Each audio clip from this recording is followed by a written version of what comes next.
Hello and welcome to Well Played AU. I'm your host Bluetongue from around Sydney, Australia. I'm also joined by our hosts. Hyperventilating in the hills, we have Harrow. How are you doing, Harrow? Really good, thanks, Bluetongue. I've been converting our backlog of podcasts onto YouTube. I'm up to book 3 in the Darth Bane trilogy, and I'm still working my way through the JLA comic. What is the JLA comic? Justice League America. So it was originally, the run was started by Grant Morrison, then Mark Waid, and now up to, I think it's Jeff Johns' part of the story. So I'm up to the part where they've just beaten back the crime syndicate of America. Cool. That's okay. Okay. You're really selling it. It's Justice League and Avengers. They're a different animal to other comics. Okay. Excellent. All right. Burrowing into various larger documents in the Blue Mountains, we have Cam. How are you doing, Cam? I'm pretty good. I really think that Harrow just completely undersold JLA. If you get a chance to read Grant Morrison's years on that book, do it. It was some of the best use of superheroes at the time, and he did some weird, wonderful things like Grant Morrison is wont to do. Speaking of weird... Right at the beginning. I'm up to chapter 114. Yeah, Morrison finished a while ago. Yeah. I'm trying to remember, was Jeff Johns the Identity Crisis guy? Was he... I think he was Identity Crisis. Yeah. That was good as well, but I don't know. I can't speak to the rest of his run. I can say, if we're talking JLA, the best story is probably Tower of Babel, and that's because it's a Batman story, truth be told.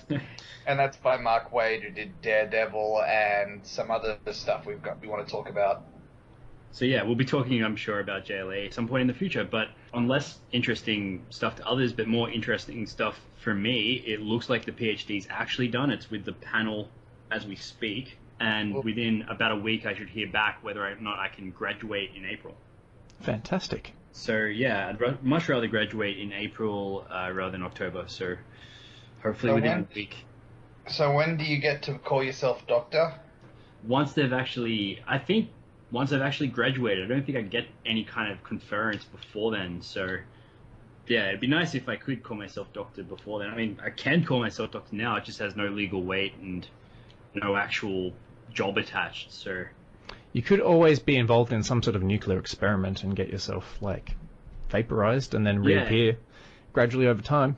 Yeah, and I could probably go to Manhattan at some point. And, I actually think he was a doctor beforehand. I think that's why he got the doctor title, not because he got vaporized. Excellent. All right.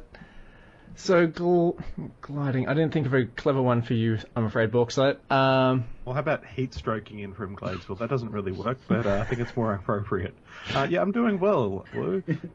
I've been playing a lot of Tharsis. It's a new game. It's like, the best way to describe it is you're traveling from Earth to Mars, you're a bunch of astronauts, and you've got to try and stop the ship from falling apart. It's a lot like Elder Sign. You know, you're rolling dice and failing, and everyone dies and you eat each other. So, yeah, really enjoying it. It's a computer game. I've got it on Steam for $9, which was fantastic since I had a whole heap of Steam credit because I have been returning games that suck. So, yeah, fair enough. Yeah, really enjoying it, and also getting super frustrated with it, and my wife's been all downstairs watching TV, and she'll suddenly hear, "Oh, you've got to be effing kidding me! What the..." While I scream at the computer when I roll, 6 1s on an encounter. So it's Yep. But no, apart from insanely bad luck, it's really cool. Super enjoying it. Cool. Yeah, so how you doing, Blue? I'm doing pretty well. I had it out sick yesterday, so I invested that quality time with Assassin's Creed Syndicate. My hopes were briefly raised when you told me that the Diablo patch had come out, and then I realized that the season still had not started though. So that was my yesterday. I'm about a third of the way through Assassin's Creed Syndicate. I'm still quite enjoying it, although it is fairly monotonous and same-ish. There's not terribly new original stuff in there, but the setting is awesome, so that's fun. Is the monotony kind of from the whole, hey, here's this person, you got to go kill them after you do this and this and that? Is it much the same structure? There's a variety of missions, and they at least have some interesting qualities to them. So one of them is basically stalking your way through a building, releasing children from the various points and killing people along the way. In front of children, what could possibly go wrong there? And other ones will just be like straight up assassinations. Other ones will be like enemy gang held territories where you need to wipe out the gang plus do something fancy. Others have got like carriage, like taking over missions, which are the worst. Yeah. They're just the worst. It's basically, you know how one of the more frustrating parts of Assassin's Creed is that you'll start running towards something and then you'll accidentally like run up a tree instead of like running onto the wall you're intending to actually run up. What happens with the carriage kind of scenario is you've got two carriages. You press a button to jump onto the roof of your carriage, and then you press another button to jump onto the roof of the other carriage. Except it'll start just like jumping you all over the place. Like, oh look, there's a carriage that's just stationary now behind you, but I'm going to jump you towards that instead of the one that you've just spent like 5 minutes chasing down and are now trying to like commandeer. Really frustrating. And then when you finally do get it, you jump onto the other carriage and then just fall off the back for no reason at all. And then just standing on the ground watching the carriages ride off into the distance. You fail. Yeah, it's just massively frustrating at times. Other times, it's still quite fun. I've been playing that. I've been playing a few other new games as well. Probably a notable one, which really made me think of the game that you were just describing, Books, is Orion Trail. Now, I know that you're meant to die from, what's it called? Dysentery. The Oregon Trail, yeah. You died of dysentery. Yeah. So this is Orion Trail, which is like the Star Trek version of it, which is actually kind of cool. It's got some really cool qualities to it. It's got the sort of old 8-bit sound, and it's got the old school animations and stuff to it. Except the gameplay is just basically, your ship is getting slowly destroyed. Oh look, you've got a really, really, really good chance of actually doing this one successfully. Nope, you still failed. Too bad. Like every single time, like it's basically this little wheel that just sort of cycles. It goes around the different options, and you improve your skills in certain areas, and then you'll have better chances of winning, hypothetically. Except it'll do things like go around the wheel 3 times, slowly stop, look like you've successfully completed, and then just go nope, and then go another like 10 spaces. Nope, you failed. You lost another half a dozen crewmen. Too bad. It's like, massively frustrating. Don't really recommend that, unfortunately. I was looking forward to it, but yeah, it's kind of dropped a ball. And I lost my rank 5 Vestral in Darkest Dungeon. That was also massively frustrating. Basically, whenever I lose a character in that game, I basically stop playing it for about 2 days. So, yeah, we had a little bit of a morning, I'll call it a mourning period for each of my characters that I lose. She's the second of my rank 5 ones that I've gotten killed, so, yep. Hopefully that doesn't happen too many more times. If only there was some way that these games could be grouped together to sort of warn you that you're going to fail over and over again. If only there was like some sort of collective term like roguelike. Yeah, there never will be, so we might as well not. Where does that name originate from? Like, it doesn't naturally tell me that this game is just going to be one that's going to kick you in the teeth. There was originally a game called Rogue. Yep. And these games are like that. Okay. And Rogue kicked you in the teeth all the time. Oh, is this like Rogue Legacy, any? Yes. Yeah. Oh, okay. I do have Rogue Legacy, and I've played it a bit, but yeah. Yeah, so these are games that are like that. Cool. Yeah. All right. So, without further ado, let's get stuck in.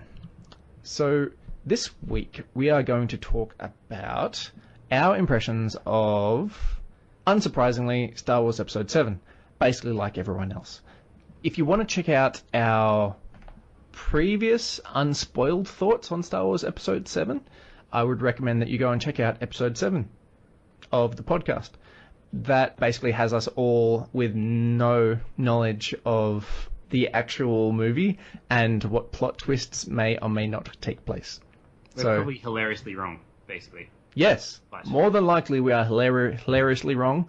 But for the remainder of this episode, we'll be discussing Star Wars Episode 7, and we will be splitting the other half of the episode, where we normally discuss 2 topics, into a new anime series, and by new I mean not at all new, but we've only just started watching it, called RWBY. And by anime, not really. Okay, it looks a lot like And by anime to me. RWBY, we mean it's spelled Uneducated me. No, it's totally anime. Okay. All right. I'm sure we'll go into the existential discussion of what and what isn't anime, and it still looks like anime during that Well, episode. it's not anime unless it's actually been made in the anime region of France. So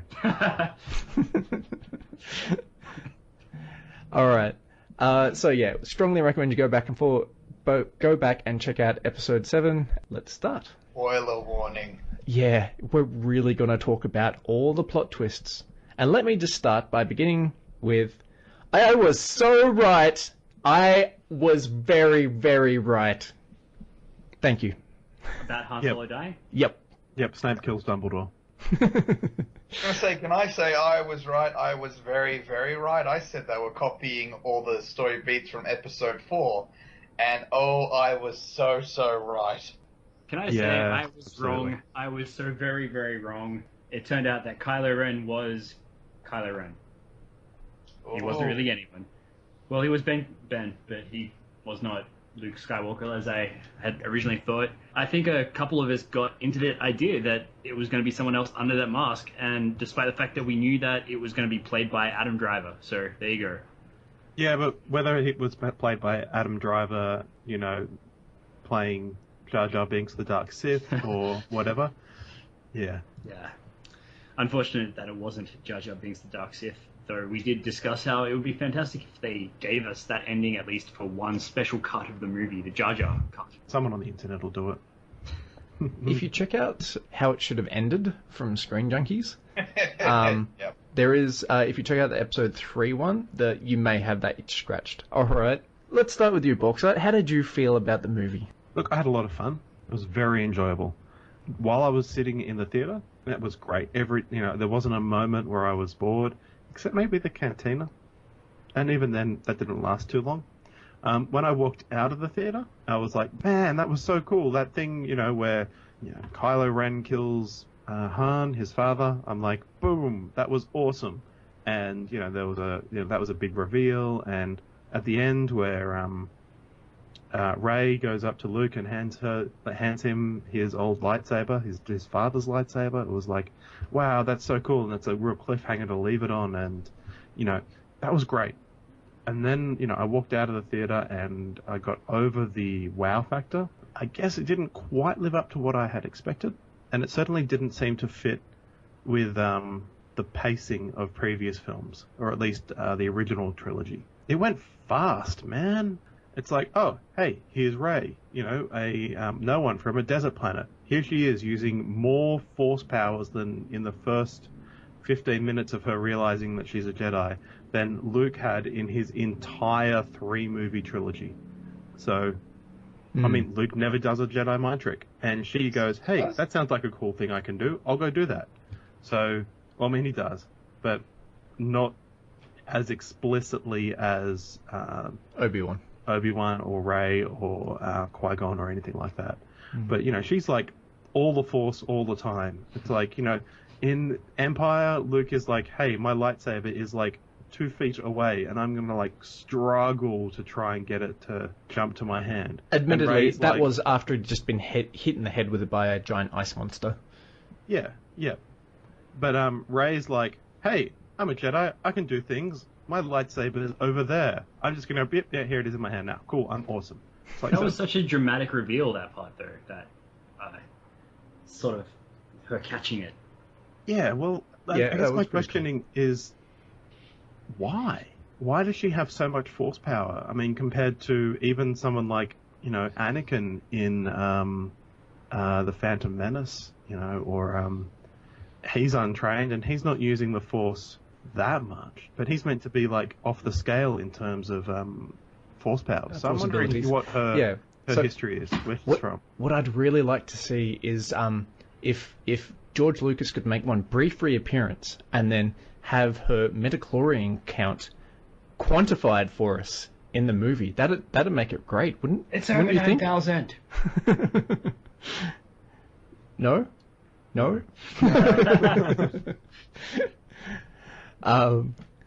Yeah, I'm okay with her getting her force powers relatively quickly.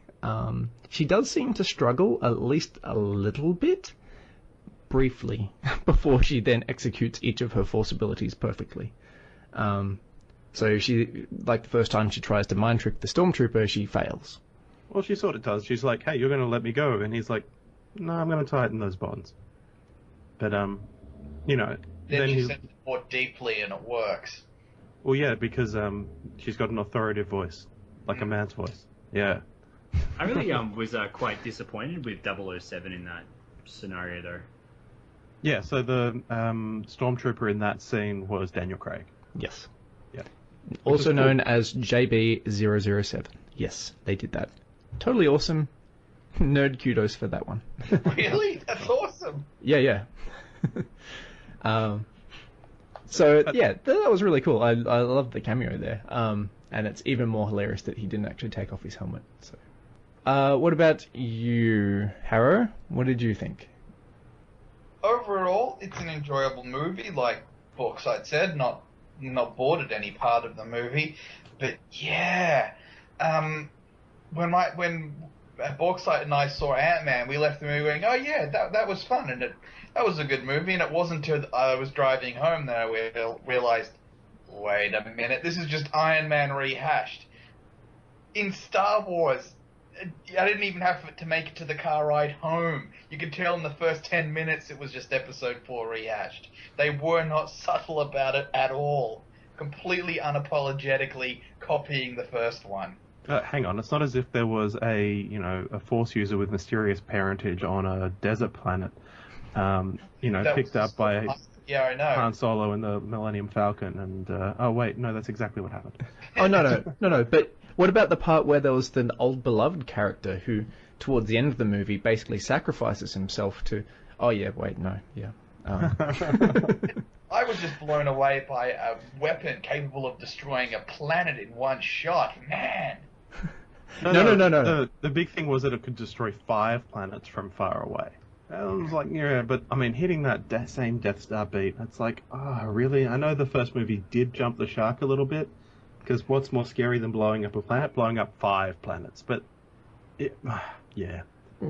Yeah, I do wish they thought of something interesting or different with that. Gee, like... It's called Star Killer Base, as opposed to Death Star. Yeah. It could have done a little different. Yeah. Like, to be honest, I don't think you need to have that many people have their lives in danger in order for the heroes to actually take action and do stuff, and for it to be exciting and for you to be worried about their fates. Oh, case in point, Empire Strikes Back. Yeah, that was fantastic. Yep. And that really did really well. There were only a handful of people at the end of that movie who had their lives at stake, and that was Han, who was already frozen, and then just Luke fighting Vader. That was fine. Yeah, and like another comparison might be the Empire attacking the base on Hoth, and there's just a small base full of people, but you're like, oh man, this is really ominous, and they're fighting for their lives, and man, I'm really emotionally invested in this battle, but basically the only thing that they did in Episode 7 was just went, okay, it's powering up, it's shooting, there's a brief video of all these people getting killed, and they just pay it like 2 seconds. You don't really have that much of an investment in the actual characters on those planets. So, criticism. And it wasn't clear, truth be told. In the original one, it's like, this is Alderaan. And they keep mentioning it. No, you can't destroy Alderaan. Yes, we're going to destroy Alderaan. This is Alderaan. This is the princess's home. Alderaan. And this one's like, yeah, we're going to destroy 5 planets. What happened? Did you take out the mattress factory planet? Or was it important? Or why did we take these ones? I mean, Hux's speech was about, we're going to cripple the Republic, but how? Yeah. What just happened? What was so important? Yeah. What just took place? That was a big letdown in the movie, because I'm going, yeah, this is obviously significant, but I couldn't tell you why. It might be possible that becomes a bit more apparent in the subsequent movies, I guess. Like, explaining some sort of overarching plan in monologue style might be the go for, what's his name? Supreme Commander Snope, or whatever his name is. Look, I think this is basically the same criticism I would lay at the feet of Star Trek Into Darkness. So the come on, give me a second. Klingon home planet featured in that movie, and it was meant to be like, that's weeks of travel away. Yeah. But the way it's displayed in the movie is, hey, we hit light speed because of Scotty. Hey, it's minutes away now. No.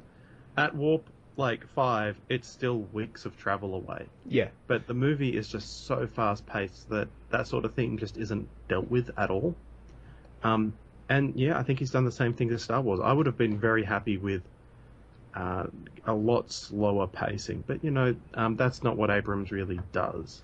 It does also need to be pointed at the new generation of potential Star Trek fans, and for that reason, I think we can all acknowledge that a lot of young people these days tend to have a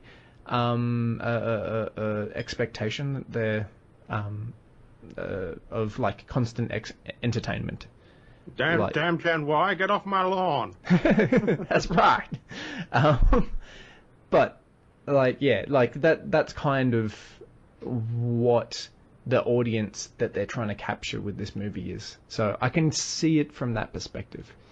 But before we go much further down those long, in-depth discussions, what about you, Cam? What did you think? So I actually disagree with everyone else here. I think I'm the least cynical person about this movie. I saw it 3 times, and yeah, they explained perfectly well what the significance of the attack was. They said that in the speech that the Republic, which lies about its sponsoring of the resistance, not the rebellion, they are basically currently meeting at their Senate meeting on one of those 5 planets. I can't remember the name of it. They name it during the shot where they blast they fire the weapon and you see the planets get destroyed. Finn runs out and says, "It's the Republic. They've done it. They've destroyed the Republic." So the Republic's meeting on all of those planets. And if you get the Star Wars visual guide, which is part of the plethora of merchandise that they've gone through, they name the planet and what it was that you saw there. So I thought it was perfectly well explained. And yeah, it followed the same kind of story beats as Empire, but rather Episode 4, A New Hope. But, I mean, technically, if you want to go far back enough with regards to this franchise, as well as every Marvel franchise, just about every film ever, in fact, you have the hero's journey, the hero called from where they are situated, where they have to kind of leave behind the drudgery of it all to go and actualize their I guess, their destiny. And so there wasn't that much that was really, when you look at it, there's not that much that's original under the sun. This one did borrow heavily from Episode 4, but Abrams was given a really difficult brief here. He was told, take Star Wars, make it not suck, remind us why we love it, introduce new characters. I think the next one will be more of its own film in its own right, but he was quite deliberately playing into the nostalgia here. He had to remind us why we love these characters and why we love this show. That's, very valid. And I can then totally see the next movie being a lot more of its own beast in terms of plot points and stuff like that, not just awesome. Sorry, I just needed to do some dirt biking. Yeah. I just jumped over my Shark Tank. Sorry. I was just having to park my hoverboard for a second there. Oh, caught on fire.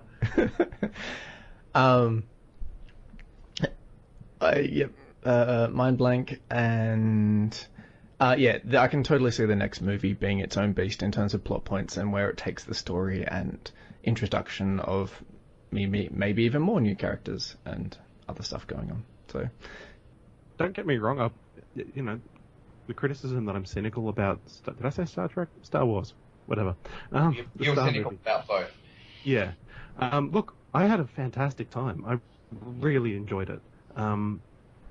The there was a lot of new characters, and the new characters are fantastic. Poe, Finn, Rey, BB-8, they've all got real solid character traits in them. Finn's backstory about being a traitor to the First Order. First Order, yeah. Yeah, great. I actually really like Kylo Ren. I like his struggle with wanting to be... For a second there. Oh, caught on fire. And I can totally see the next movie being its own beast in terms of plot points and where it takes the story and introduction of maybe even more new characters and other stuff going on. So, don't get me wrong. The criticism that I'm cynical about. Did I say Star Trek? Star Wars? Whatever. You're cynical about both. Yeah. Look, I had a fantastic time. I really enjoyed it. There was a lot of new characters, and the new characters are fantastic.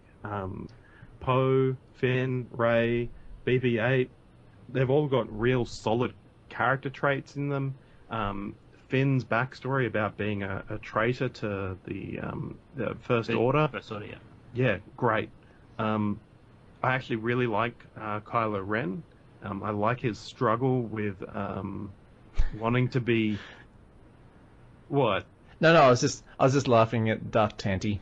I still think it's a hilarious name. If anyone hasn't already done so, like a nice non-canonical way of following on from some of these characters right now would be to check out the emo Kylo Ren Twitter account. But I do think it is unfair to the character, but it is oh so funny, and I enjoyed it. Yeah, no, it's hilarious, but I think in some ways it does miss the point about what he is. Yeah. He's, if I saw my teenage son doing that, I'd be like, stop being such a douche and go to your room and clean it up or something. But then he'd, kill me with his lightsaber. So, no, look, yeah, those hissy fits are actually really, a big part of his character. He knows that he's meant to act in a certain way. He's meant to harness the rage inside him to be all dark and feed on the power of the dark side and all that. But it does feel like he's putting it on a bit, and that he's trying to force those tantrums in order to encourage that rage, in order to not be seduced by the light side. In that way, he's really a very, very different villain to Darth Vader, who was just, I'm a big bad guy, and I'm not going to really have any... Darth Vader was such a vanilla villain in that way, whereas Kylo Ren's got a lot more depth to him. He's almost like a counter Jedi, sort of approaching it from the dark side, going, oh, this is what I should be, and I must resist the pull of the light side. Yeah. Whereas every other single Jedi who's ever sort of covered is opposite. There's a little bit of that with Vader, but not much, and not really until the end. Do you think that perhaps Gwendolyn Christie got a little underused? Most definitely, yeah. Yeah. I think something that Abrams has commented on is that there was more material there with her, but that it ended up on the cutting room floor. But she'll be featured again in the next one. Oh yeah, of course. And no doubt she's going to be popping up in the spin-offs and other movies that are going to be released over the coming years. Do you guys know if there's any form of extended edition that is going to be released on Abrams DVD and ruled stuff? It out. Yeah, he ruled out having an extended edition for the DVD. The Blu-ray will have... Sorry, the DVD and the Blu-ray will have like the special features, and obviously that will include deleted scenes, but no extended edition. I would totally have been up for this being a 3-hour movie. I was ready for more when that film finished. Quite unlike Lord of the Rings. I felt like this one had the really good pacing and stuff like that. One of my friends told me when Lord of the Rings came out that this is the Star Wars of our generation, and I told him to suck it at the time, and now he really can, because I think we have had the Star Wars of our generation, and the pacing was fantastic in this one, I thought. Okay. To answer your question, there's no extended edition for Star Wars, but they are doing a book adaptation which will cover in some of those blanks. So my criticism about why did they just blow up those planets, what just happened, that in theory should be covered in the book. Okay. Is that the right medium for Star Wars, really? Yeah, I know. A movie should stand by itself, unlike what Cam was saying, that he had the data guide or the visual guide, so he knew what the planet was. I didn't have the visual guide. That was something I read it, but they did mention in the movie what the planet was. They name it, but just to give you a bit of visual reference to what the name was, the guide is pretty good. But it kind of does, kind of neatly point out something here, though, which is we're looking at a trilogy here that we're going to have, but ultimately it's going to be bigger than that. It's going to be an absolute merchandise. I don't know how you describe that, like a merchandise fest, I guess. Is that too big scale? I don't understand, sorry.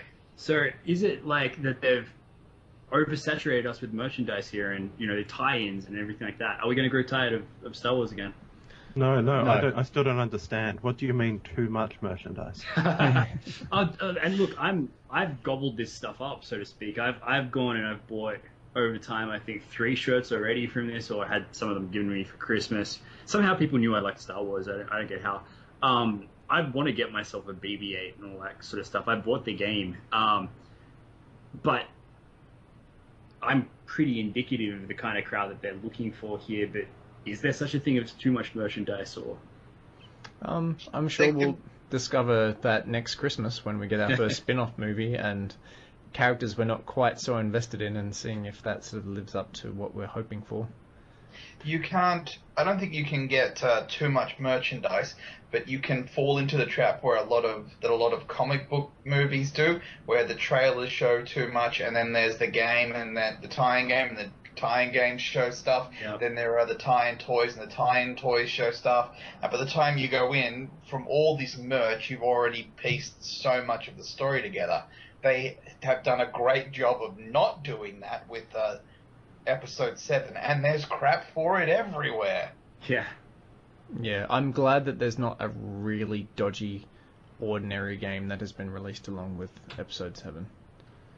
Now, with Episode 1, there was a Jar Jar Binks lollipop. I don't know if you guys have actually seen it, but it basically had Jar Jar Binks' mouth open up and his tongue would come out, and the tongue was actually the lollipop. So for you to eat the lollipop, you essentially needed to give a French kiss to Jar Jar Binks. I would encourage everyone who doesn't know what I'm talking about to look that up online.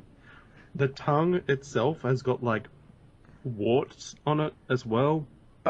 It is the most feral-looking tongue you have ever seen. Now, that is the definition of too much merchandise. Do you think that's the worst example? Do you think that's the kind of the low point of Star Wars merchandise, or do you think maybe apparently the head of marketing apologized to the actor who played Jar Jar Binks over that one. No, this has gone too far. No. What about the Episode 7 branded grapes that you can get at fruit stores across America? Are you kidding? No, I'm not. You could buy a bag of grapes that had Star Wars Episode 7 emblazoned on them. Well, that's a real collector's item. Have you got one of those bags? I'd totally buy one of those bags. See, part of me, I've got a fairly low resistance to this stuff, but part of me would just think that might be going too far. I think that's going a bit too far. But the Jar Jar Binks thing, did that ever become a sought after collector's item? I don't know. I think it got pulled from distribution. I believe it had been sold. So, but that implies it's actually worth a fortune now. Just because of the mere novelty of that insanely thought of item. Yeah, I mean, that was just a complete, LSD trip. It's like, we're going to need to make a lollipop where you make out with Jar Jar Binks. It's the best idea. So. It will make $1 billion. Why make billions when you can make millions? No, I mean, think about this. All those kids, they love Jar Jar Binks. Now, if only they could love Jar Jar Binks. Jar Jar Binks sucks. Now suck on Jar Jar Binks. Oh, dear.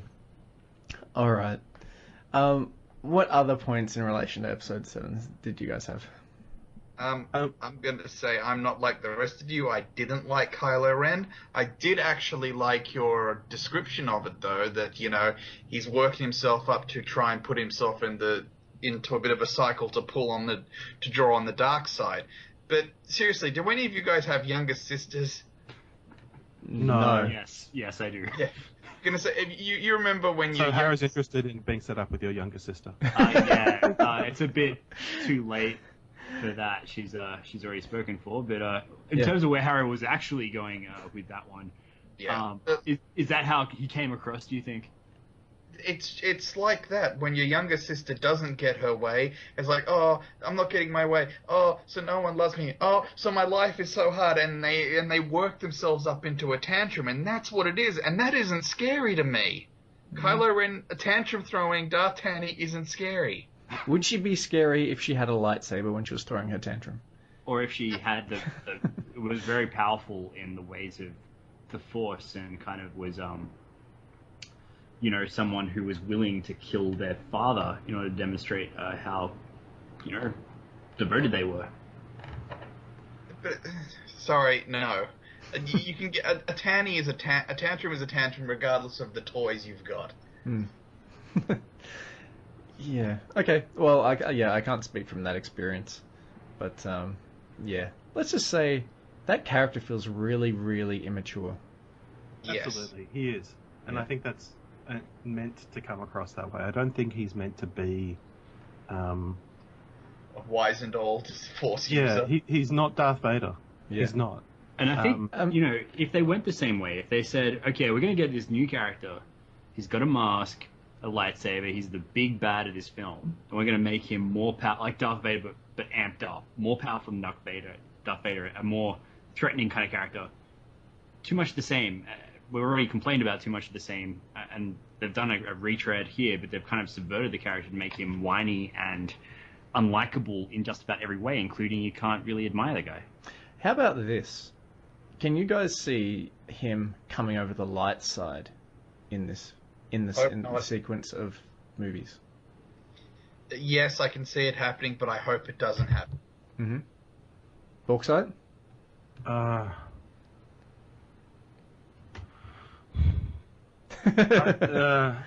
don't know. You feel very torn. Yeah, look, I don't think it's gonna happen. I really don't. I think that's what we're meant to think. Mm-hmm. Jeez, I hope not. I don't know. That really does not sit comfortably with me either way. I don't know what the trajectory he is on, but yeah, I'm sorry, I've got nothing. Might I suggest something if anyone who's making Star Wars is listening to this podcast? Really appreciate your support. Yeah, I know they come to the internet for creative input. It's like, how many listens does this one have? 12? Let's check it out. It must be a great source. No, only 12 listeners. Well, no one's listened to this. They can't accuse us of copying it. Then now can they? What I was thinking was, because Kylo is getting more Sith training in the next movie. Do we want to see like an evolution of the character? So in this one, he was the whiny, like Anakin Skywalker, I'm not getting my way villain, or descending into darkness villain. Then in the next one, after he's had more training, he's like the Dark Lord of the Sith. He's the imposing enforcer Darth Vader. And then in the next one, he goes full circle and we get to see him be the puppet master manipulator and is now the leader, the supreme leader. Would you like to see, I'd love to see like a full Sith evolution happening on screen. Maybe. No? That strikes me as a very three-dimensional character. And... Oh no, heaven forbid. Yeah, but I like a lot of the characters only really feel like they have like one dimension for me almost. It's their position of where they sit on the whole light and dark side sort of scale of the Force and their movement on that scale. That's the dimension that I feel a lot of these characters have, and they tend to just stay in one place with the exceptions. Okay, I'd say Finn is three-dimensional, but yes, you're right. Most others wouldn't be. Yeah. Like I would say that Finn's pretty one-dimensional. Oh, I don't like the First Order, and I'm gonna run away. Yeah, he doesn't really start off as being super evil or anything. How about this? Were you? Sorry, completely different subject as well. We're moving on to RWBY now, are we? No. Bauxite. Did you enjoy the lack of any Jedi disco in this movie? Oh, yes. I actually thought the choreography of the fight scenes was very, very well done. It felt like two people looking to kill each other rather than Dance Dance Revolution. Yep. So, yeah. No, I very, very much enjoyed that. Yeah, like people getting injured and burnt with lightsabers without just getting neatly chopped in half. I appreciated that as well. Yeah. Appreciated? Yeah. Again, I'd like to see an evolution where we start with, like, Rey fights sloppy. She's sort of just swinging it round, trying to keep the wounded Kylo Ren back.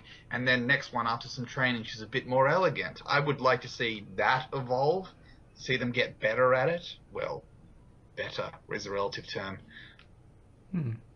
I'd like to see Rey. I guess that's going to happen. I was going to say I'd like to see her somewhat sort of tempted towards the dark side. Oh yeah, okay. So I'd like to see her in Episode 8.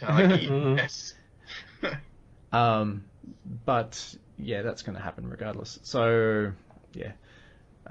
It's just a question of whether or not she goes over to the dark side. Is she going to go all the way or not? I can't see that happening. She just seems to be a really sort of admirable kind of character that everyone's going to love now that Luke Skywalker may not be in that many more movies. Oh, I think he's in the next one. Well, yeah, for sure. But is he going to live through it? Well, I think it would start to get to a point of fatigue if they were to kill off a classic character, a movie kind of thing. I think they needed Han's death in a certain respect in this one because we had that impact. But as far as the ones to follow, I think killing Luke might be a bit too much. Now, having said that, if that person who is working on the films is listening to that, they're probably going to go in the opposite direction. So I might have just killed Luke Skywalker. Yep, it was clearly all your fault. It'll be in the credits. Creative ideas, Cam. Yeah, I think the whole podcast should kind of get it mentioned as far as places that we scoured for ideas. Somehow, I don't think so. Okay, let's venture into some of the other areas. I really enjoyed the space battles personally. I thought that those were really awesome to watch. Thoroughly enjoyed the awesome piloting skills that having a mind blank. Poe Dameron? Yes, Poe Dameron. Oh yes, I got that wrong. The sort of displayed. So that was really cool. How did you guys feel about that? I thought that one of the cool aspects to that character was this, that he wasn't originally meant to survive.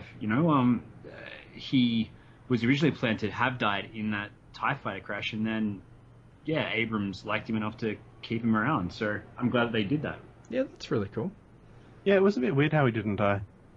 I was like, oh, he's not dead. He's back. Okay. Cool. And then a very brief explanation. Yeah, I know. I don't know. I survived because of the plot. Oh. The writer saved me. He wanted to kill me, then he decided to change his mind. I was watching that scene, and I remember watching it and just being left sort of unconvinced. I saw it and just went, oh, okay. Yeah, I don't know. We didn't see a body. Very, very Game of Thrones style there, I think. Yeah. No, unless you see someone actually die, they're not dead. Yes. Did he get chopped in half and fall down a shaft? Although, yes, Darth Maul actually survived that.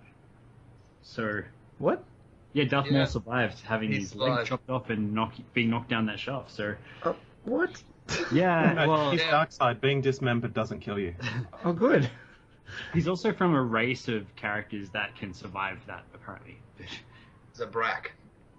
Yeah, so yeah, sorry, that's been your fun fact that will bring you nothing in life for the evening. He is in, I believe, the Star Wars Clone Wars series. Correct. With prosthetic legs. Yes, correct. Cool. Okay. I take it he doesn't actually survive that series. Well, I mean, look, the other thing is that that's comforting about these current movies is that Jar Jar Binks, for example, would have to be dead because of the amount of time that's elapsed. So surely by now, he wouldn't be a living character. Would Darth Maul either by now? Hang on, Chewbacca's still alive. Yep, Chewbacca's still alive. He's a Wookiee. Yeah, How do you I don't think Jar Jar Binks is necessarily dead at all. It'd be over 100. I think that's not necessarily impossible.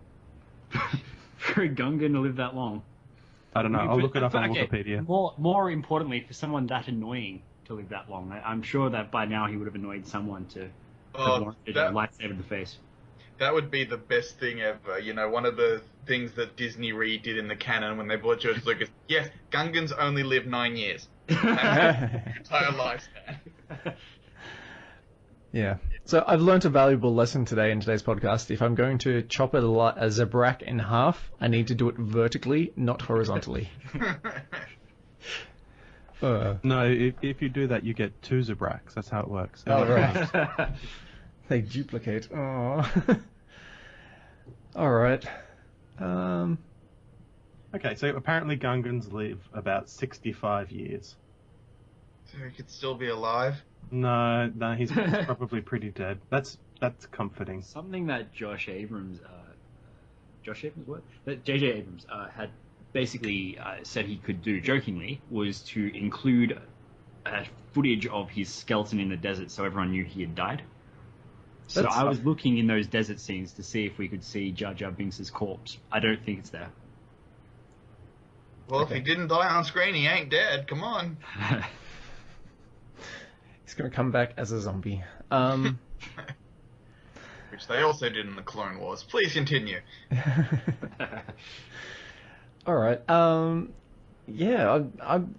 I guess I'm naysaying the whole movie a fair amount, but overall, I actually think I really enjoyed it. So I guess my standards aren't particularly high after being burnt by episodes 1 to 3. So, it lived up to my expectations and my hopes in that regard. In that it was very far from a complete failure, and I am excited about the new characters and the new actors. And while yes, it is a reliving of episode 4, I still think it can go interesting places. Lots of good options. Despite all my criticism earlier, I think it's actually better than Return of the Jedi. I enjoyed it that much. I think it's probably the 3rd best Star Wars movie. Heaps better than any of the prequels, by far. It definitely doesn't fall into any of those traps. So, yeah. BB-8 being the kid's character, executed fantastically. Some great gags in there, very lovable, not annoying as hell. That's a big win. Yep, absolutely. The C-3PO gags were enjoyable enough, amusing in their own ways, without making him super irritating as he has previously been. Yeah. I can say, what are our predictions then for episode 8? All right, let's each make one bold prediction about episode 8, and we'll then return to these predictions when we've watched it in 2017. Oh wow, only next year. Wow, that's great. It's only 18 months away. Yeah. There's already a countdown somewhere. All right, let's start with Bauxite. Bold prediction, episode 8. Well, the safe prediction is Luke is Rey's father. The bold prediction is that Leia is Rey's father. Cool. Interesting. Cam, what's your prediction? Relationship between two characters is the safe bet, by which I mean a romantic relationship. At least, movement towards there. I thought maybe Finn and...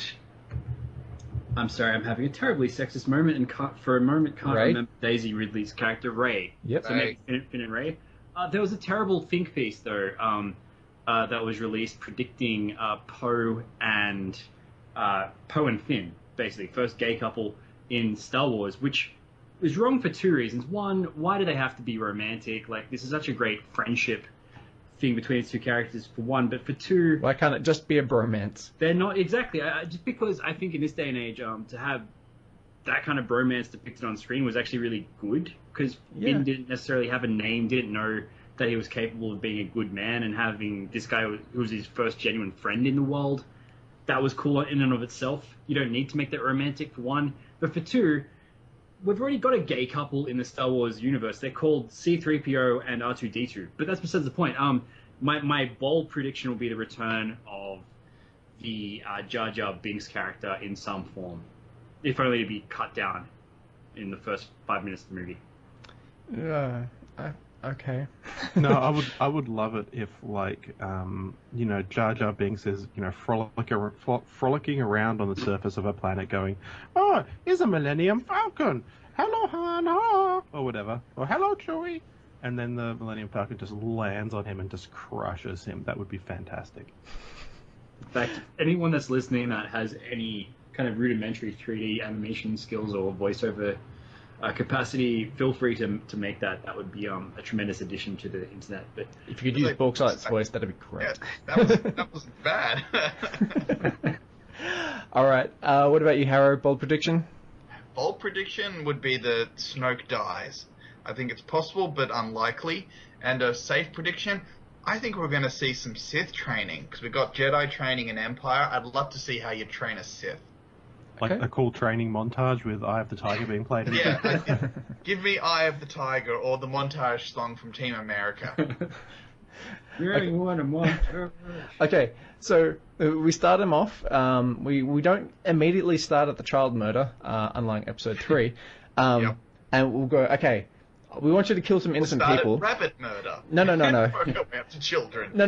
We'll start later. So, okay, we've got these rebels here. You like killing rebels? Yep. Okay. What about these people? These are supporting rebels. Okay. Yep. Okay, we're killing them. Good. Now, what about these people? They're a bit younger supporting rebels. They're just teenagers. Yep, we're killing them. Okay, now we're going to slowly decrease the age, and eventually he'll get to the child killing. That's my suggestion for that? No. I actually think the child murder is the worst part of Darth Vader's history. It's completely not needed for his character or relevant at all. They could have cut that entire scene. Anyway, rant. Yep. Okay, so my bold prediction for the movie is that... I'm going to say Luke gets killed for the next one. We sort of already went over it a little bit, but I feel like he needs to pass on his knowledge and then fade into the background, and that seems to be the most obvious way for that to happen. He could always be around as a Force ghost. You're going to say they kill his body, he's not going anywhere. Yeah, exactly. Force ghosting. Yeah. And then we're starting to develop quite a plethora of Force ghosts, so that's good. In fact, he's more dangerous alive than he is dead. He's more dangerous dead than he is alive, because he can always be guiding Rey the whole time. Yeah, well, the Force ghosts only seem to show up very sporadically. Like, the actual guidance they provide seems to be minimal, I think. I mean, the most advice the Force Ghosts ever actually offered was, "Hey Luke, use your magic powers to destroy the Death Star." Oh, that's a good idea. I should do that. But he wasn't thinking of it before then. He did need that I guy. should totally be using these guidance systems. What are you talking about? Yeah, he's using his guidance system, but also that whole shot that he does had to turn a corner in order to make its way down there. So that was all force right there. There was actually a fantastic, pretend opinion piece, satirical piece, whatever you want to call it, written by the guy who designed the Death Star. Where he was saying, look, I think I really need to read this. It sounds saying, amusing. we live in a world inhabited by space wizards who use the Force. The shot had to turn a corner in order to go in. That's space wizardry right there. There's no way I could design something to guard against that. So This is an exhaust port. Stuff goes out. Space wizard put the bomb in. You have to turn a corner though. The shot doesn't. Yeah, it doesn't normally do that. My less exciting prediction is probably that Rey starts getting tempted by the dark side of the Force for whatever reason. So, yeah, that's unsurprising, but yeah, that's probably going to happen as well. Well, she had the not very tempting prospect of Kylo Ren offering to teach her how to use the Force. Now, she already looks more powerful than he does, so... Maybe she'll make the counter offer. Let me show you the Force. No, noob. I got this. Let me show you. Yeah. Cool. Alright. So, Star Wars Episode 8. To be continued. So, moving on from Kylo Ren, we'll talk about Lei Ren in the Rooster Teeth animated series RWBY. This series came to me from nowhere, never heard of it, didn't know anyone that watched it, wasn't on any television or news site or whatever. I watched the Screw Attack Death Battle videos on YouTube, and they did one where one of the characters versed Tifa from Final Fantasy VII, which was my favorite character. It's like, oh yeah, this would be cool, and then you learn about the world of Remnant, and I needed to watch that series immediately. And it's so good. RWBY's a free web series created by Rooster Teeth, invented by the late Monty Rooster Teeth are a small production company, so you can basically watch it for free. It's not on. You won't see it on any channels or anything, television channels or anything like that. It is on Netflix. It's also on Crunchyroll, but if you want to watch it for free, you can. Yeah, it's on YouTube. It's also on Pirate Bay. I don't know why you'd want to download it illegally when you can get it for free, but you might want to. Just in case. Not that we endorse that, though. We're not endorsing that. Do not go to Pirate Bay right now. Especially to get free things. What's the... Yeah, okay. Rooster Teeth isn't going to sue you if you download the first couple of seasons of RWBY. Oh, dear. They might do that just to be jerks. I think that would be hilarious. You go to YouTube and you watch that 30-second ad. So, can you tell me any more about Monty Is he, has he authored any other major series, or has he been involved in other productions and stuff? He has, but I don't know what he has, and I heard what it's called, and I've read about it, but I couldn't tell you what it is off the top of my head, sorry. Okay. And how much is his ongoing influence over it? Are they just executing what he's already written, or is he no longer part of the actual story progression? For those of you that don't know, the series creator had, I believe, a severe allergic reaction and actually died. So the writers and the production team sort of had to keep the series going with the framework he had set up. And they were arrested, and they're saying, oh, no, Monty had years of this series planned out, and they're just continuing it from there. But it no longer has his guiding hand on it. Okay, cool. So, okay, Bauxite, have you watched this? I have. I enjoyed it very much. You're welcome. Well, yes, Harrow was right about something, so yes. It has his guiding hand on it. Bauxite, have you watched this? I have. I enjoyed it very much. You're welcome. Well, yes, Harrow was right about something, so yes. It had to happen eventually. Well, yeah, I mean... I was right about Star Wars, shut up! But not as right as me. I was the most right. Was that based by the way, on the rumor of Han getting killed. getting killed? I was not aware of the Han death rumor before I made that prediction. Because it was leaked on Twitter months before it happened. They had an image of it happening. So yeah, but it's good that you discern that. I mean, yeah. Cool. No, in terms of RWBY, the action sequences are absolutely frickin' incredible. I don't watch a lot of anime, but I've watched Neon Genesis and Pokemon, both being very different ends of the spectrum. But none of them, and a few other things I've just been like, oh yeah, this is halfway interesting. But the actual action sequences for RWBY are fantastic. They're engaging. You feel like there's something on the line. There's a lot of tension in it, and the execution is literally the actual execution of the. He's right. The fighting stuff is very well choreographed, very well pulled off. Something I love seeing in my series and movies is team fights where the little people work together to take down a bigger opponent. Probably my favorite part from the whole Hobbit trilogy, when the dwarves were taking on the trolls and they could only do it by sort of working together. What are some other examples I've got? Transformers Prime, Optimus and Megatron fighting Unicron. Back-to-back fighting like in some of the DC animated movies. I really love a team fight when a real team is fighting together, and this series does it so well. Yeah. I've got to say the choreography, for want of a better word, to these fights was actually really good. I watched this with my wife, who had never seen any anime before, really. I've seen some limited anime, like Ghost in the Shell and the Matrix anime stuff.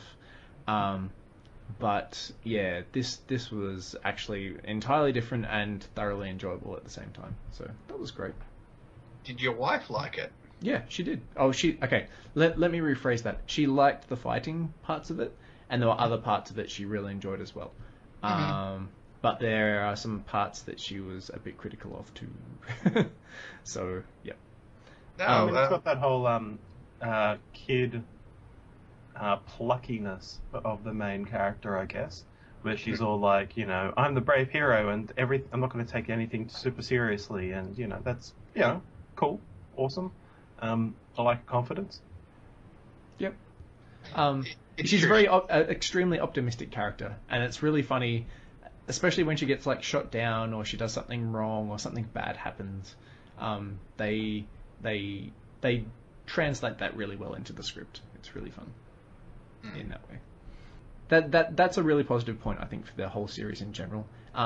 Often those are pointed towards RWBY herself, as in the actual character. Actually, let's Harrow, would you mind giving us a really brief rundown of just the introductory plot points of the story? What's the story about? Okay, to reference another anime, Attack on Titan. So humanity's on the brink. They've only got a couple of pockets of civilization left, and out in the open world are big scary monsters that want to tear you apart. It's the job of hunters and huntresses to fight the evils of this world, and the evils can be the monsters, or they can be the criminals, or the evil geniuses that want to do bad things. And to become a huntsman or a huntress, you have to graduate from one of the 4 academies. And this story is based in one of the academies called Beacon, where these teenagers are learning how to fight, and are learning to become the future heroes of the world. Okay. That is a very neat summary. Thank you. So, let me just say 2 words and get a response from you guys. Harry Potter. No. They do have. I will admit that the problem I had with the Harry Potter books was he always just stumbled across the bad guys and the bad guy plot. And RWBY does actually does do that quite a bit, where she or one of her teammates just sort of stumble across the bad guy and the bad guy plot. So in that regard, yes, I'd say it's a bit Harry Potter-like. Yeah. Do you think though? Sorry. Yeah, go ahead. do you think that maybe Potter, it was such a popular series, so ingrained now in popular culture that it could not, to a certain extent, help but borrow elements, or that, without it being derivative, that maybe a lot of things are influenced by Potter nowadays. Perhaps, but when I watched it, I'm basically watching a bunch of kids start going to this academy to learn how to harness their special abilities. They then get divided into like separate groups. And no hat though. Yeah, there was no sorting hat. And then they start having tournaments and stuff like that between like fights against some of the other what are they called? Colleges? Yeah, academies. Schools of witchcraft and wizardry. So, I thought there was a lot of parallels there. Not necessarily overall bad, but it didn't have like an original. It didn't feel like it had an original setting in that sense. Oh, every second anime is based in high school. Yeah. Okay. Yeah. See, I don't have that much experience with anime to be able to make that clear distinction. Yeah. So, speaking of anime, why do you say this isn't an anime, Harrow? Oh, because anime is made in Japan. This is made in Austin, Texas. Okay. But yeah. So if Americans moved moved to Japan and made anime, yep, would it be anime? Sure. Okay, but if Japanese people move to Texas and make anime, it's not anime. Look, I don't care. Does this have any Japanese contributors? No, it certainly had a Japanese voice cast for a Japanese version, so I guess they love it there. Awesome. Did you guys notice the Australian character? Oh, Velvet. Yeah. Wow. How much was she? I want to know just how much was she putting that on, or if it's just the American sound balancing that made it so bad. No, I thought that like the voice itself just sounded fairly standard Australian accent. It just I just assumed that they'd found a local Australian actor person to just do the voice acting for her. Yeah. But the character herself, I'm just like, oh, not so cool. She's not like. Why is the character not so cool? She has rabbit ears and a tail. No, she doesn't have a tail. Oh, I could have sworn she did. Nope. I'm checking. This is how nerdy I am watching the special features and stuff. The faunus species when you're a faunus, you only take on one animal trait. So you'll have either the ears or the tail or the claws. You don't have more than one. Okay. You are right. She does have a long ponytail at times. How'd you get that mistaken with a tail? I don't know. Well, maybe it was just like one of the other characters in the scene or something like that. Actually, I really like the Nyan cat girl. Neon. She was hilarious. Sorry, who was she? Oh, you might not be up to her yet. Oh, no. Like I've watched all of season 2. Yeah, she's halfway through season 3. Oh, okay, sure. Yep, cool. She's this faunus with cat ears and rainbow clothing that moves around very quickly on roller skates. It's like, yeah, you're totally Nyan Cat. That's awesome. That's funny. Although I have seen the one that gets around on a skate hoverboard. Yep. Skate hoverboard. Yep, cool. It transforms into guns. Yep, gotta love it. Yep. That's actually one thing I really like is that all the weapons are actually two things. So RWBY's scythe is also a sniper rifle. It's like, oh, that is so cool. That's fantastic. Yeah. I like Blake's sword, gun, and grapple. Yep. I like the what are they called? The shotgun fist gauntlet things. They're pretty cool too. Yep. So yeah, I see. This actually brings me to one of my other positive points. A lot of the characters feel unique. They don't just all do the same thing. They have some unique abilities, they have some unique fighting styles, and they have some unique personalities. And that makes their dynamics a lot more interesting to watch rather than every teenage girl behaving in exactly the same way. Yeah, it's true. That's one of the strong points. Like the two main teams, Team RWBY, Team Juniper, they have excellent group dynamics and excellent chemistry.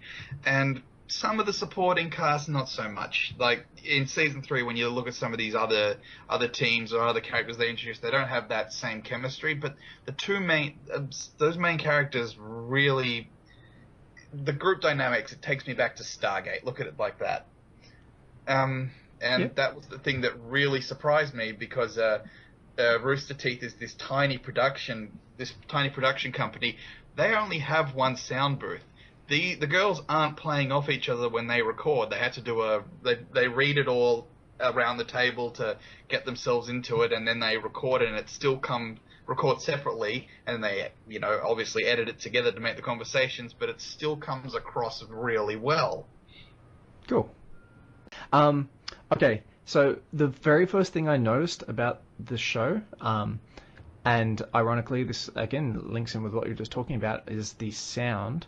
Voice acting is fine, but we had some real issues with the version we were watching with it, the volume being completely unbalanced. So as soon as they went into like an action sequence and there was like lots of noise and sound and music going on, it was way too loud, and then they'd start talking shortly thereafter, and it was way too quiet, and it was just, at least that first season was really poorly balanced, just in terms of the volumes and how everything was set up.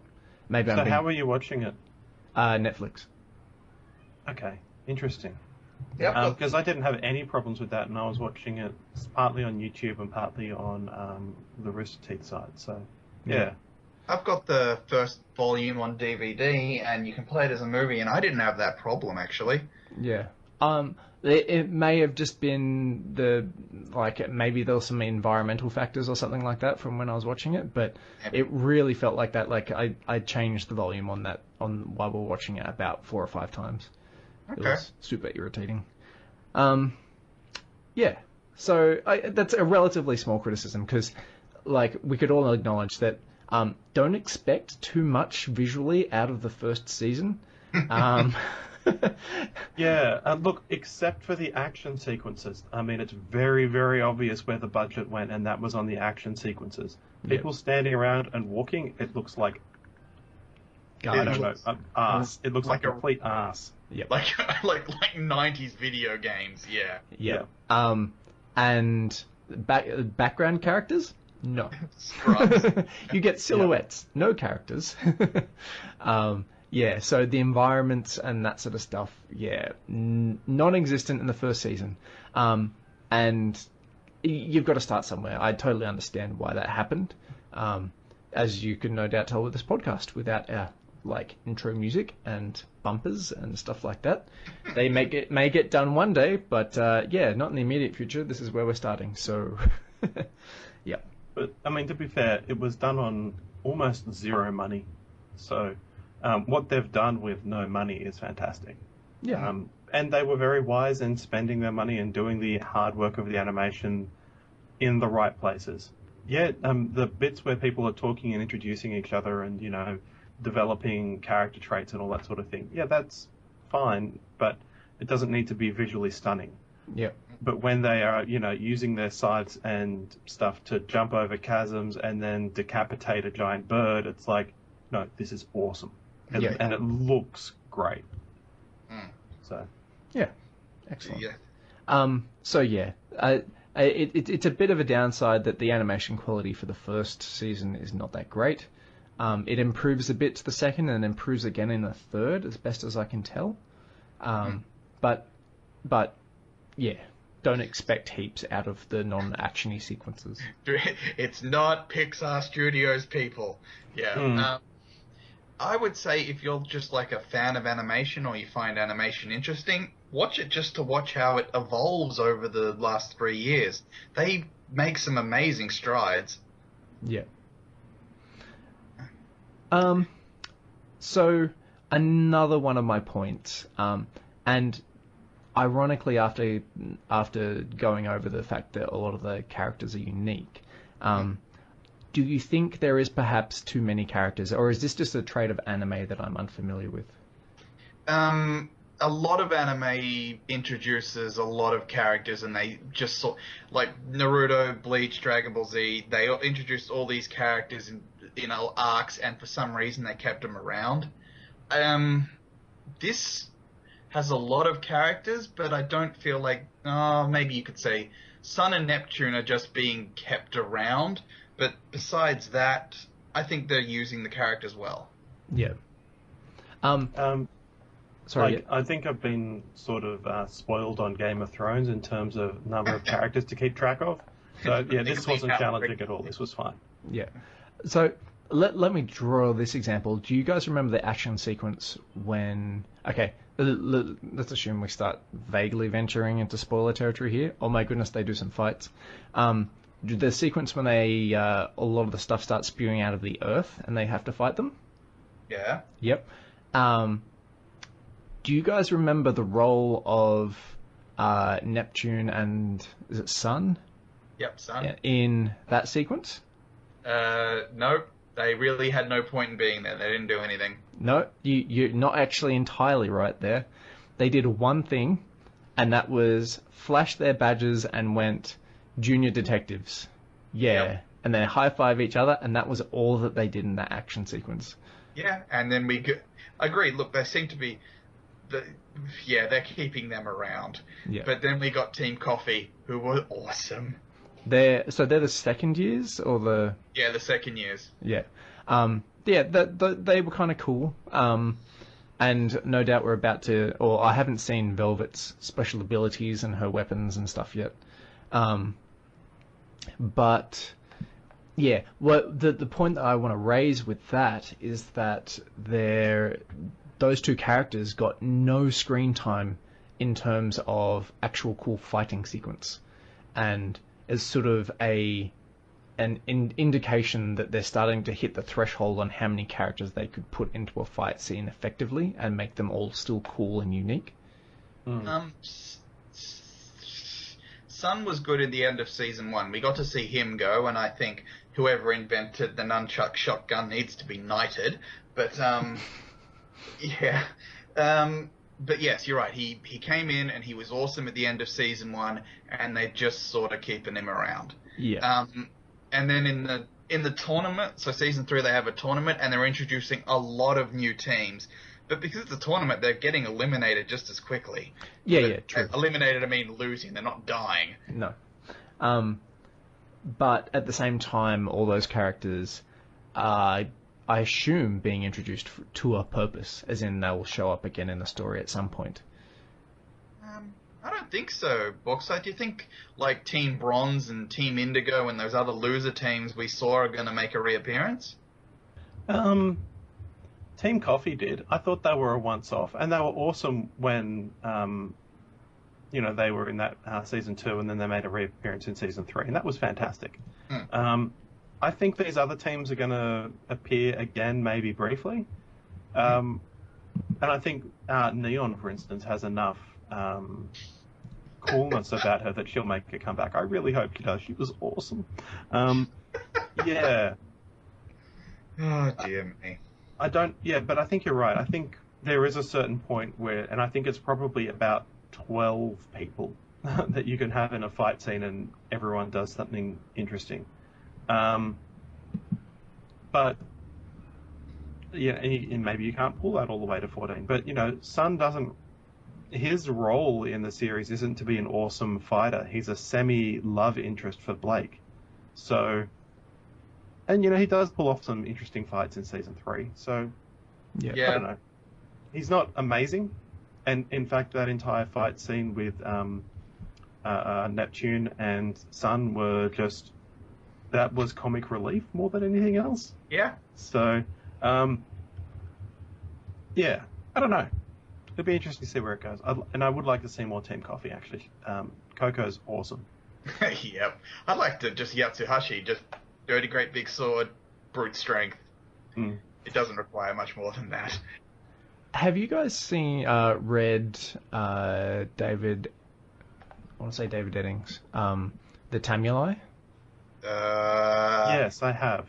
Is that the first one, the first trilogy, or the second one? It is. I don't even think they're trilogy. I thought there were 5 books. Is that? Okay. No, I'm thinking of the wrong series. The Tamuli is the second one, and yes, it is a trilogy. Yeah. Was it the first one or the second one? Because I read the first one, but not the second one. I think it's the second one, featuring Sparhawk and co. But he does it in like retrospectively looking at that series. He does a lot of character introduction, a lot of really cool, awesome, unique characters with amazingly cool abilities and sort of strengths and stuff. Yeah. Unfortunately, he then takes those characters and pits them against really underdeveloped, underpowered villains, and they utterly slaughter them, and then that's the end of the show. Like, that's the end of the books. Like, it's sort of very underwhelming in that regard. I feel... Yeah, it doesn't feel like there's anything on the line. Yep. And the outcome is always going to be a given. Mhm. And I feel a little bit that way in this series as well. So you're talking about the Grimm, or when they're actually talking, or the outcome with Cinder and her crew? I'm not entirely familiar with all the names of the quote-unquote bad characters, because I can totally Girl see... in the red dress is Cinder. So Cinder's the one that sort of glows with her abilities and her eyes, and she's got 2 minions, Mercury and... Emerald. Yeah, I use the quote-unquote with reference to them, because I think it's possible that they are bad to start with and then come around to the good guys. Keep watching season 3. Okay, yep. Yeah, I'm all like about the revision of dark side perspectives into light side and stuff like that, as already discussed. But that said, yeah, they just don't really feel that enthralling in terms of the actual bad guys for the series. Oh, Yeah, just I keep kind watching season 3. Bauxite? I want to know what their end game is. Yeah. I don't know. I don't have any indication of where it's going, and they're bad. Sure, they're threatening. Yeah, they're definitely there. Where's it headed? That I just feels a bit off to me. So, Yep. You watched episode 6 though. Bluetongue, you got to know where we're going, what the bad guys want. Yeah, I'm getting a rough impression now. Have you seen that episode, Bauxite? Episode 6 of season 3, or Yes. no. Okay. It was like 3 in the morning when we watched it, so you don't have to remember. Okay. Oh, great. Yeah, in that case, I don't remember. Maybe I have seen it. I kind of actually don't really want to discuss it because we're talking about stuff that's mostly spoiler free for this show so far. But that's our first even vague incentive or like direction for the bad guys in this show, and it's been 3.5 seasons? Yeah, well, 2.5. Yeah, sort of. Wow. Okay. I actually like the villains. I think they're charming characters. They're not just mustache twirling, I'm evil. I like what the bad guys are after. Except the one with the bowler hat. Who also has a walking stick. Yeah, he's interesting. Something that I want to see them touch on again is we've only seen the Grimm getting their ass kicked, but the thing is Grimm evolve, so they're always alluding to, and I think they've made allusions to the Black Queen is making even more powerful Grimm. So I think we're going to move past these scrub Grimm, and we're going to get some really dangerous ones in the future. Yeah. Yeah, that'd be, I guess, interesting to some degree. they'll obviously have to come up with some new bad guys. They tend to do a lot of reusing of the Grimm sprites and what have you for the actual. Let me say a lot of reusing. There's a lot of copy paste in those animation cells. We've only seen, I think, what 5 species so far of Grimm? Yes. In anime Bleach, which is like this, they have monsters called hollows, which, are monsters with skull masks on. The story behind a hollow is they grow these skull masks to dull their senses so they feel less attached to the world. And these hollows are just scrubs. The good guys have very little difficulty dispatching them. Then Season 3, they introduced the Arrancar. They're hollows which have broken their own masks and then forced their evolution, and they become crazy powerful. These are the sort of things that you need teamwork and massive power-ups to take down. So I want to see evolved Grimm, but I don't want to see human-like Grimm, which was the problem with Bleach. So these Arrancar were humanoid. They had 2 arms, 2 legs, and a face. Yeah, that's just something I'd like to see with the Grimm. What about you, Bluetongue? I am honestly thinking that it would be more entertaining. I want to see them challenged, and I want to see them get knocked. Teamwork. Yeah, you do get a lot of teamwork. That said, I'm just watching the team battles, so, and that's kind of what Team RWBY are all about. As soon as they start working together, they do very impressive stuff that each of them on their own probably couldn't. But I want to see them taken down a peg. I want to see them as a bit more vulnerable, as opposed to basically with the ability to defeat almost everything. You're gonna just keep watching Season 3. Keep watching Season 3. All my criticisms will be made null and void. That's right. We'll do it again. We'll do the Season 3 recap, and you're just gonna sit there and go, well, I was wrong. But one of the main reasons I love RWBY is this is a series with no fat on it, or very little fat. You're never bored in it. They don't go back to the anime tropes of flashbacks or describing what happened from 3 different perspectives. That's not entirely true. They do some flashbacks. You remember the scene of RWBY and what's her name, her sister, going out into the forest. Yeah, but that was new footage. They weren't flashing back to a previous fight like you'd see in anime. Oh, okay, sure. I didn't know that they did that. Yeah, there is a lot of reuse in anime of almost entire old episodes, just to anime pad it out. Yeah, the animes will have entire recap episodes every couple of weeks. So Dragon Ball Z is so bad for that. Oh my goodness. So is Pokemon, Bleach, Naruto. It comes with the territory, unfortunately. Even some of the really good comedy ones, they'll go back and reuse some of the footage. But yeah, this series does not do that. Season 3, I think, has gotten a little bit of fat on it, but not much. It's still a very slim, very well done series. I mean, I think probably the anime I would probably most like to compare this to would be Dragon Ball Z, a series that is supposed to be about fighting. Their fight scenes were just 3 or 4 episodes of each person screaming at each other, and then their power levels going up by an increment, and then 1 or 2 punches, and then 3 more episodes of screaming. RWBY gets a fight sequence over and done with in 5 minutes or so. Yes. And it's action packed.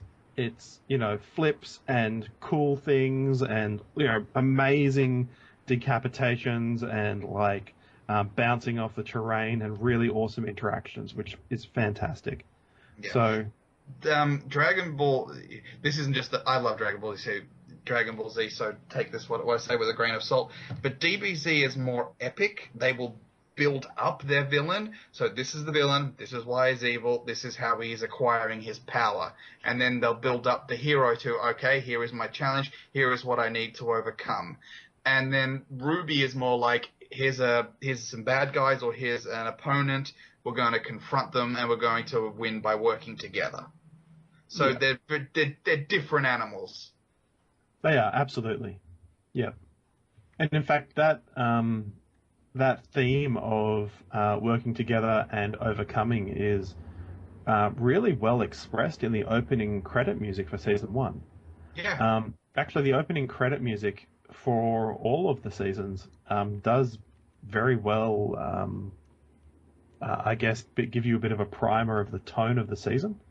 Yeah. And I really have enjoyed that as well. I'm a bit sad that Jeff Williams is the composer of the music. That there's not more. John Williams' cousin, yeah? Yeah, that's right. They've got a family tradition of it. Oh, actually, it'd be interesting if that was true. I don't think it is. I think Williams is a common enough name. Yeah. They're not like the Buffer brothers or whatever. But I'm disappointed that there's not, like, I mean, there's the soundtracks for the series, which I'm in the process of acquiring. But I'm disappointed that there's not a band that I can just, get 2 or 3 albums of for that sort of music, because that's the sort of thing I like anyway. So. So you'd like to see the Jeff and Casey Williams in a band and releasing albums, not soundtracks. Yes. Absolutely. Okay. I love that music. It's great. I'm going to take the complete opposite tone. I like this because the songs in the soundtracks, they tell stories, or they tell part of the story. So I've got some notes here. There's a song called From Shadows, and that's about the White Fang. There's a song called Wings, and that's about, accepting your friends, or being accepted by your friends regardless of the crap in your past. There's one that really tugs on the heartstring, just called All Our Days, and it's about how Yang is the older sister and how she loves RWBY. The songs are stories in themselves, so that works for me. So they've got like strong themes to them at least, and Yeah. very Star Wars-ish in that sort of respect. Well, no, they have lyrics. Star Wars doesn't. Well, yeah, I know, but Star Wars actually, uses them to express a character or a If you particular see family the Star Wars Christmas special, that had plenty of lyrics in some of the music. In some ways, I am sad that the Star Wars Christmas special is not canon anymore, because, but man, that was such a acid trip, that movie. Seriously, I don't think it was canon in 1978, but yeah, certainly. It wasn't canon after its first screening. Exactly, Lucas was like, I disown that. He doesn't disown the what do you call it, the prequels, but yes. Yeah, he should. He should. Okay. So one thing I want to bring up in relation to the whole music thing, I was watching episode 6 of season 3 most recently, and I was watching it on YouTube, and it has the subtitles. And I don't know if you guys noticed the subtitles, but I thought this was a hilarious description of what was taking place at the end of the episode. Slow, heart-wrenching piano rendition of IBA. I thought that was hilarious. I think IBA is like the theme. RBA. See if I can remember. Or it might be LBA. Sorry, I can't read my own writing. Yeah, I've got nothing. Sorry. Anyway, okay. Yeah, that would make sort of sense. The transcribers do have a bit of fun. There's an episode where, Crow is talking to his nieces, and the transcriber goes, "Now, if you excuse me, I have to go cry in the corner." Yeah. That's in the subtitles. Sorry? So the transcriber says that? Yeah, it's if you put the subtitles on the YouTube ones, Yeah. They do a really good job, by the way, on that. Yeah, there's just a couple of fourth wall winks from the encoders or transcribers or whatever the term is. Cool. Yeah. funny. So that was with Crow talking to his nieces. Yeah, I haven't actually seen Crow yet. Well, except for episode 6, and yeah, he looks like an amusing character. He seems like a downbeat kind of character that the show probably needed. There's a lot of upbeat, hyperactive characters in this show. What do you guys think of Pyrrha? Good character or too strong, do you think? I would not too strong, just a little bit flat, a little bit one-dimensional. Okay. I like her. She's, she's the lawful good character in the series. She's solid, she's reliable. But we haven't had a lot of her struggle. I mean, she's the love interest for John. But that's about it. Okay. Yeah. Bluetongue? I enjoyed her. I enjoy her fighting style, and her actual outfit for the series looks amazing. Really well done, and so that's cool. I can kind of see where Bauxite's coming on from with the whole one-dimensional aspect to her. Okay. But at the same time, she's still just as an enjoyable character as almost any of the others. Some of them, yeah, they are very one. In fact, I'd say this is almost universally applicable. They're unique, but one-dimensionally unique. There's not that much changing to each of these characters, as I've seen so far, anyway. Okay. I was just going to say... I think most of the character developments are happening on Team RWBY rather than on Team Juniper. That's very true, yeah. You see... No, Season 3, you see John more in the leader... No, mentor's the wrong word. But, yeah, he's better with his team. He's doing well with his team. Yeah, I'll pay that. There's a little bit of character development there, but, what's his name? The green dude. Ren, yes. He's so... Wyatt? Well, yes. But Ren and Nora, their story is... hasn't really been explored very much. So... Yeah. They're the sort of the top of the second tier of characters, I think, is those two Ren and Nora characters. They're sort of right there in the thick of it for a lot of the action sequences and stuff, but they're not right there in the thick of it in terms of the character development and their appearances in the non-action sequences. Well, Nora's more comic relief than anything else. Yeah. Oh, she's got her own fighting thing going on, and she's got... Yeah, but even that's funny. Yeah, I guess in part. Like, no, she's awesome. I love her fighting thing. Yeah. With the frickin' awesome hammer. Yeah. Yep. Super cool. I love that. Yep. I guess that's kind of cool as well. They haven't taken like the obvious path of, hey, look, this one's a really tiny girl. She gets the battle mace. What about this dude here? Yeah, he gets the akimbo pistols with daggers on them. Yep. That's cool. I dig it. What about this little girl in a red hood? Dirty, great big scythe. Yep. Yeah. What about her slightly larger sister? Shotgun gauntlets. Yeah, I'm interested to see where Weiss goes. She's an interesting character. We just had a bit more story on her for with her sister and a bit more of her family background, so that was interesting. But her magic seems to be bit OP. A bit OP, yeah, but I'd like to see what it develops into, because it's very, very clear that she hasn't explored that fully yet at all. What's her abilities? She does ice, and she does glyphs. Okay, and what are they? Ice. Okay. And she's got like a teleporting-y thing that she does?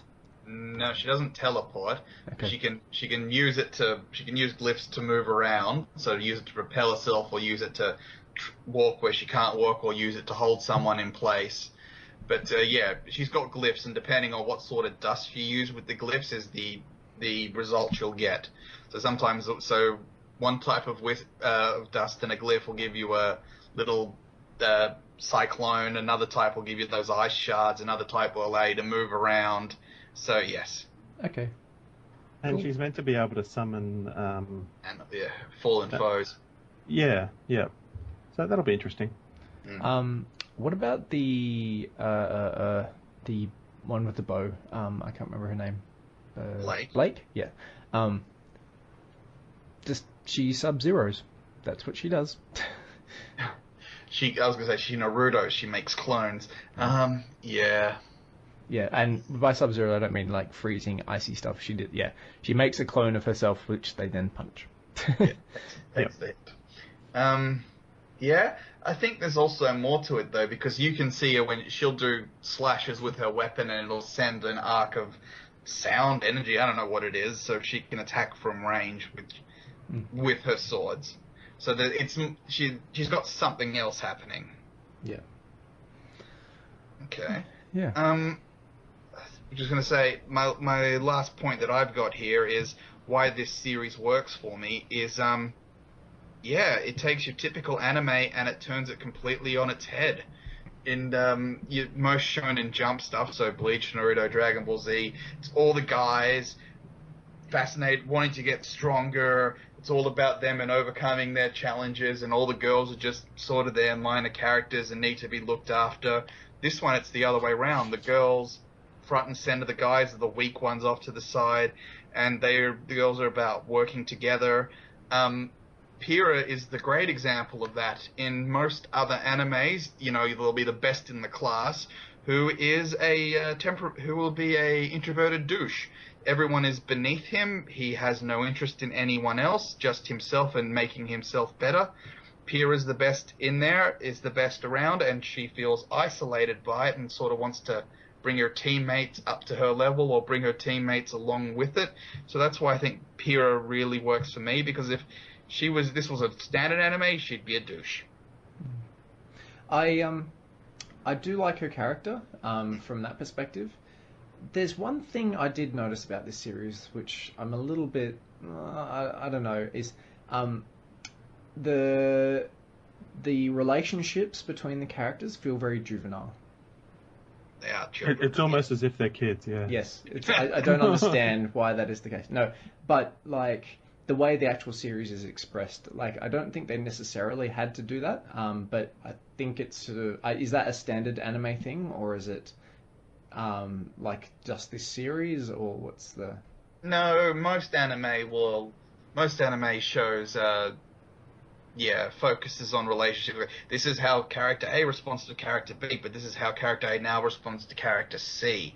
And sometimes it's juvenile, and sometimes it can be deep and character developing. But yes, that's very anime, like what you're describing. Yeah, okay. Except because there's a lot of stress placed upon like their social acceptance of that character, or if they go, who are they going to come to the ball with, or something like that.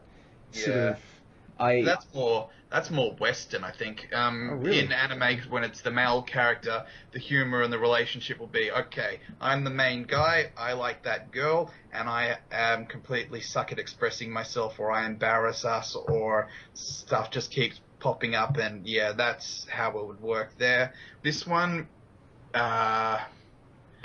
relationships really, like romantic relationships really just take a back seat. Yep. Okay. There's because especially in that first one, it like the first season. There was a lot of interaction with RWBY and Weiss, and a lot of this whole "I want to be your friend, I don't want to be your friend, I'm too good for you" kind of attitude. So I guess what you were talking about before with the elitist character. Yeah. Who's too good for everyone else, kind of fitted into Weiss for that part of the show at least. But she does come back from that. She thaws, as it were. Yes. Yep. Ha! See what you did there. It's funny because she uses ice. Ha! It's so funny.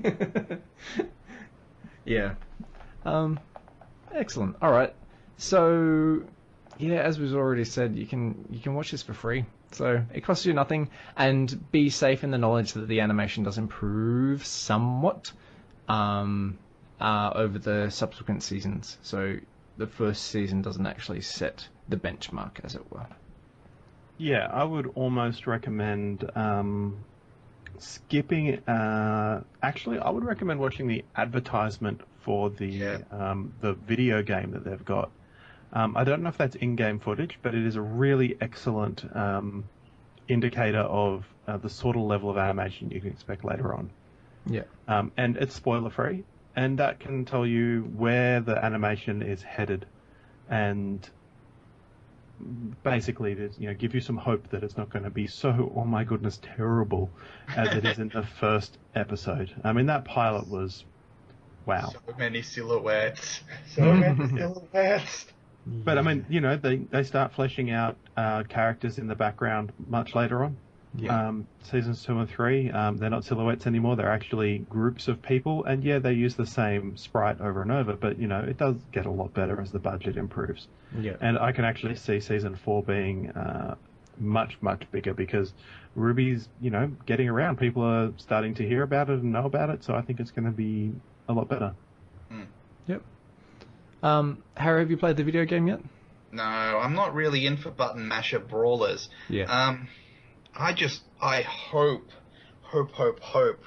they will make an RPG next, like a Chrono Trigger style RPG, where they have, you've got your normal attack, then you've got your tech, but if you but you can then do double or triple techs, where, you sacrifice the move of 3 characters, but you unleash something far greater than what you could do by working individually. They need to do a Chrono Trigger style RPG next, I think. I would personally be okay with, say, a Final Fantasy VII style setting, and something along the lines of you choose your party of, say, 4 characters, and then go out adventuring. That'd be cool. And then they've got a vast array of people to choose from. That'd be really awesome, I think. Really? You don't think it would lack something if you're just as effective with a mixed team as you would be from an actual team?